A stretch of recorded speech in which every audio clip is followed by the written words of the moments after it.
Hello বন্ধুরা, খেলা সন্দেশ চ্যানেলে আপনাদের সকলকে স্বাগত জানাই। বন্ধুরা, আজকের ভিডিওটি মূলত হতে চলেছে ফুটবল নিয়ে, অর্থাৎ ভারতীয় ফুটবল, মানে আমাদের যেই সিএফএল চলছে সেটি নিয়ে একটা বিরাট বড় আপডেট রয়েছে। এতে জানানো হবে যে ডার্বি ম্যাচটা কবে, কোথায়, কোন টাইমে অনুষ্ঠিত হবে, সেই নিয়ে আছে মূল ভিডিও।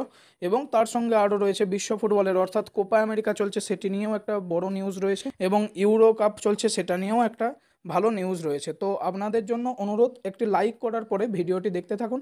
আর চ্যানেলে যারা নতুন এসেছেন চ্যানেলটিকে সাবস্ক্রাইব করে রাখুন খেলার আপডেট পাওয়ার জন্য। তো শুরু করা যাক মূল ভিডিওতে। প্রথমেই আপনাদের একটা দারুণ আপডেট দিয়ে দিচ্ছি, সেটি হচ্ছে সিএফএল অর্থাৎ কলকাতা ফুটবল লিগের এই মরশুমেরও প্রথম ডার্বির ডেটটি আপনারা অবশ্যই আগে থেকেই জানেন, আমি একটা ভিডিওতে বলে দিয়েছিলাম কবে কি ম্যাচ আছে। ডার্বির ডেট হচ্ছে 13ই জুলাই। যেটা প্রশ্ন আসছিল সেটি হচ্ছে এই ডার্বিটা কখন, কোথায়, কোন স্টেডিয়ামে অনুষ্ঠিত হবে এইটা নিয়ে। এই ডার্বি ম্যাচটি অনুষ্ঠিত হওয়ার সব থেকে বিরাট বড় সম্ভাবনা রয়েছে আমাদের সকলের প্রিয় যুব ভারতী ক্রীড়াঙ্গন স্টেডিয়ামে। এটি অনুষ্ঠিত হবে দুপুর 3:15 থেকে, 3:00 থেকে মোটামুটি ম্যাচ শুরু হয়ে যাবে। অর্থাৎ আগামী শনিবার দিন মানে 13ই জুলাই এই ম্যাচটি আমাদের দুই প্রধান ক্লাব বাংলার মোহনবাগান এবং ইস্টবেঙ্গল মুখোমুখি হবে মরশুমের প্রথম ডার্বিতে। যুবভারতী ক্রীড়াঙ্গনেই সব থেকে বিরাট হাই চান্স রয়েছে, মানে মোটামুটি ধরেই নিন প্রায় যুবভারতী ক্রীড়াঙ্গনেই অনুষ্ঠিত হবে এই ম্যাচটি। এবার চলে আসি এই ম্যাচের টিকিটের কথায়, মানে কোথায় কি টিকিট পাবেন বা কত দাম রয়েছে। তো অনেক জায়গা থেকে খবর নিয়ে দেখলাম এই ম্যাচের টিকিটের দাম রয়েছে 50 টাকা, 100 টাকা, 1200 টাকা এবং 500 টাকা। এই মাপের সব ধরনের বিভিন্ন সিটের বিভিন্ন দামের এই দামগুলোর টিকিট ছাড়া হবে, এবং কিছু কিছু টিকিট শোনা যাচ্ছে অনলাইনেও ছাড়া হতে পারে, এবং অফলাইনে তো অবশ্যই আপনারা টিকিটগুলো পেয়ে যাবেন।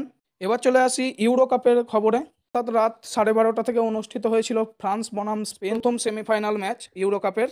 এই ম্যাচেতে শুরুতেই ফ্রান্স কিন্তু 1 গোলে এগিয়ে গিয়েছিল।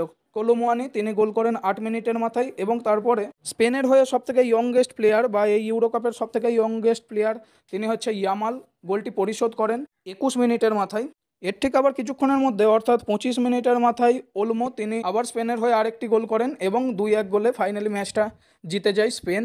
মানে স্পেন চলে গেল একদম সরাসরি ফাইনালে। এবার চলে আসি সব থেকে আপনাদের যেই খবরটা দারুণ আনন্দ দেবে। এর আগে তো একটা বললামই, মানে ডার্বির খবরটা তো বিরাট বড় আনন্দের খবর আর কি। আমাদের যুব ভারত ক্রীড়াঙ্গনেই অলমোস্ট ফাইনাল হয়েই রয়েছে প্রায়, যে ওই ম্যাচটি অনুষ্ঠিত হবে মোহনবাগান ইস্টবেঙ্গলের ম্যাচটি। এইবার চলে আসি কোপা আমেরিকার খবরে। কোপা আমেরিকার আজকে সেমিফাইনাল ম্যাচ ছিল, প্রথম সেমিফাইনাল ম্যাচ। তাতে মুখোমুখি হয়েছিল আর্জেন্টিনা বনাম কানাডা।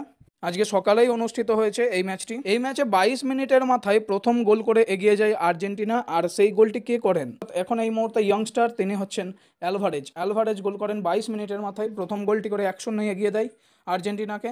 এরপরে হাফ টাইম অবধি স্কোর লাইন থাকে আর্জেন্টিনা 1 এবং কানাডা 0। এরপরে হাফ টাইমের পরেই কিছুক্ষণ মেসি গোল করেন, আমাদের সকলের প্রিয় লিওনেল মেসি 51 মিনিটের মাথায় গোল করেন। দুর্দান্ত গোলটি করেছিলেন লিওনেল মেসি, এবং তিনি ফাইনালি গোল করে আর্জেন্টিনাকে 2-0 গোলে ম্যাচ জিতিয়ে দেন। এর পরের সেমিফাইনালটা যেটা রয়েছে সেটি হচ্ছে কলম্বিয়া খেলতে নামবে উরুগুয়ের বিরুদ্ধে আগামীকাল।